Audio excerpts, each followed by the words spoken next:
Hey everybody, I'm Pete Collins and I'm one of the Photoshop guys, and I'm excited to talk to you about one of the great new features in the newest version of Photoshop. This one is all about upsampling. And you may have heard that term before, but it may be a little confusing. All it is taking a small picture and blowing it up to make it a bigger picture. And the reason why that could be a little bit tricky is because when you make something bigger, it tends to get blurry. Well, Photoshop's done a pretty good job in the past, but they've tweaked it to make it even better if you need to take something small and make it bigger. Let me show you what we have in here. Let's say you have an image like this that you want to use as an element in something and it's just a little too small.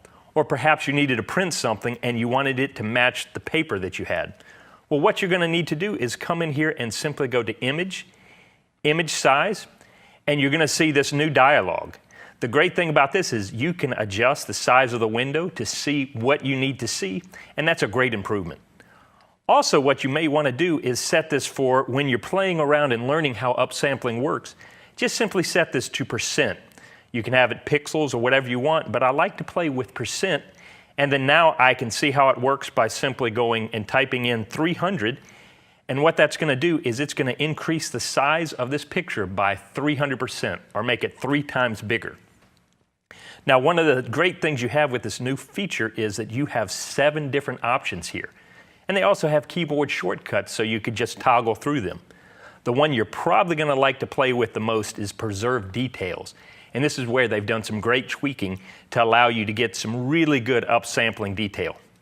Finally, you're going to want to be able to reduce the noise if upsampling brings in noise with it getting bigger. So now you've got that on a slider so you can adjust how does that look all the way up, all the way down. You may even want to decide how does it look if I go to something like nearest neighbor down here, and it doesn't look quite as good, so you just simply go back up, Preserve Details, then say OK. And in a moment it's going to go from 100%, now it's 300%, but now that's the native file size for this image. Let me show you the difference. This is 300% blown up, and if we take this and we just simply visually go 300%, you're going to see a difference between how one looks versus the other. Let's pull this to the side and now we'll compare. You've got one